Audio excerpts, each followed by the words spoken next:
Assalamualaikum dear student, how are you all? Hope you are doing well. Today I am going to take your religion class. So open your religion book, let us learn Islam. Now open the page number is 61. Today we will learn Hadith 5 and 6. আজকে আমরা হাদিস 5 এবং 6 নম্বর হাদিস দুটো পড়ব। বোর্ডে আমি তোমাদের সুবিধার জন্য আরবিটা লিখে দিয়েছি, তোমাদের লিখতে হবে না। তবে যদি কেউ চাও আরবিতে লিখবে তাহলে ইউ আর ওয়েলকাম, তুমি লিখতে পারবে, কোনো সমস্যা নেই। আর যারা আরবি লিখতে পারো না তারা ইংরেজিতে উচ্চারণগুলো লিখবে। হাদিস নাম্বার 5, আফশু সালাম। আফশুস সালাম কি বলেছি? আফশুস সালাম। যারা আরবি লিখতে পারো না তাদের জন্য ইংরেজিতে উচ্চারণটা আমি লিখে দিচ্ছি।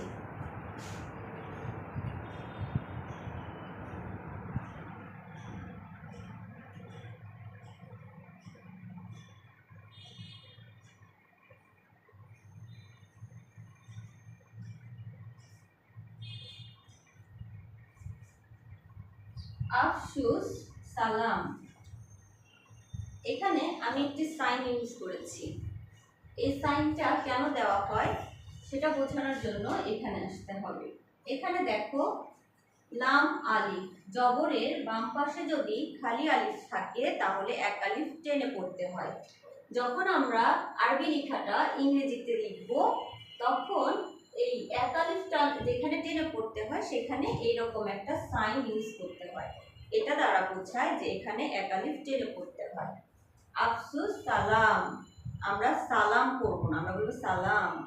আফসুস সালাম এর অর্থ হচ্ছে স্প্রেড সালাম, সালামকে ছড়িয়ে দাও। রাসূল সাল্লাল্লাহু আলাইহি সাল্লাম সবসময় আমাদেরকে কি করেছেন? সালামকে ছড়িয়ে দেওয়ার জন্য উৎসাহ দিয়েছেন। ছোট বড় সবাইকে সালাম দিতে বলেছেন, এর মাধ্যমে সালামকে ছড়িয়ে দিতে বলেছেন। তাহলে মিনিংটা কি দাঁড়াচ্ছে?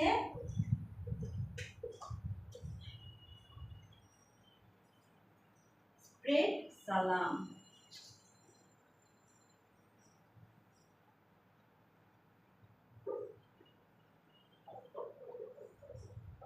আমি আবারও বলছি, আফশুস সালাম। আফশুস সালাম এটি কোথায় বর্ণিত হয়েছে? রাওয়াহু তিরমিজি। আমাদের হাদিসগুলো পড়ার সাথে সাথে আমাদেরকে দেখতে হবে এটি আসলে কোথায় বর্ণিত হয়েছে। আফশুস সালাম এই হাদিসটি বর্ণিত হয়েছে রাওয়াহু তিরমিজি, মানে তিরমিজিতে এই হাদিসটি বর্ণিত আছে। আফশুস সালাম এর মিনিং কি? স্প্রেড সালাম, সালাম ছড়িয়ে দাও। এবার আসি হাদিস 6, সাম্মিল্লাহ। সাম্মিল্লাহ হাদিস 6 এ বলা হয়েছে সাম্মিল্লাহ। সাম্মিল্লাহ মিনিং কি? Mention the name of Allah. Mention the name of Allah, আল্লাহর নাম নাও, আল্লাহর নাম নাও। কখন আল্লাহর নাম নিতে বলা হয়েছে? খাওয়া এবং কোনো কিছু করার আগে আল্লাহর নাম নিতে বলা হয়েছে। এই হাদিসটি বর্ণিত হয়েছে বুখারী শরীফে। রাওয়াহুল বুখারী মানে হচ্ছে এটি বুখারী শরীফে বর্ণিত হয়েছে। রাওয়াহু মানে বর্ণিত। তাহলে আমি এখন এটির ইংরেজিতে উচ্চারণটা লিখে দিচ্ছি।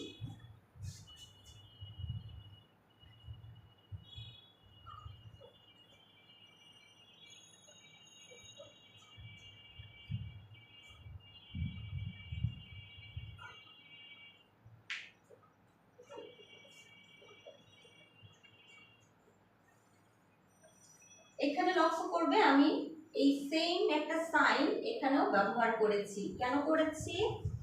এখানে দেখো আল্লাহ লিখতে কি ইউজ করা হয়েছে? এটি খাড়া জবর ইউজ করা হয়েছে। আর আমরা জানি খাড়া জবর থাকলে এক আলিফ টেনে পড়তে হয়। আর যখন আমরা ইংরেজিতে উচ্চারণটা লিখব তখন এই সাইনটা ইউজ করব। এই সাইনটা দ্বারা বোঝাবে যে আমি এই জায়গাটাতে এক আলিফ একটু টেনে পড়ব, দ্রুত পড়ব না, একটু টেনে পড়ব। যেমন সাম্মিল্লাহ, সাম্মিল্লাহ এরকম। এটার মিনিং কি?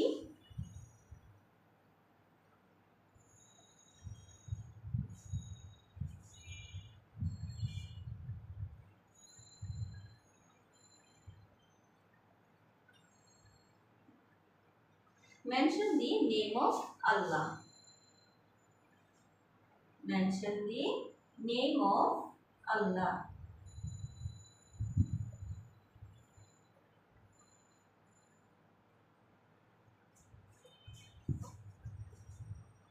হাদিস নাম্বার 6 সাম্মিল্লাহ। সাম্মিল্লাহ বর্ণিত হয়েছে, এই হাদিসটি বর্ণিত হয়েছে রাওয়াহুল বুখারী। বুখারী শরীফে এটি বর্ণিত হয়েছে। সাম্মিল্লাহ এর মিনিং হচ্ছে mention the name of Allah, আল্লাহর নাম নাও। কখন নাও সেটা আমরা জানি, before eating and any other things, before eating or other things we will mention the name of Allah. আমি প্রথম থেকে আবার বলছি, হাদিস 5 আফশুস সালাম। আফশুস সালাম মিনিং স্প্রেড সালাম, সালামকে ছড়িয়ে দাও। হাদিস নাম্বার 6 সাম্মিল্লাহ। সাম্মিল্লাহ meaning mention the name of Allah. Mention the name of Allah before eating or other things. তাহলে এইভাবে করে তোমরা হাদিস 5 এবং 6 মেমোরাইজ করবে, প্র্যাকটিস খাতায় লিখবে এবং গ্রুপে তোমরা মেসেজ করে পাঠিয়ে দিবে। তোমরা চাইলে আরবিতে লিখতে পারবে, চাইলে ইংরেজি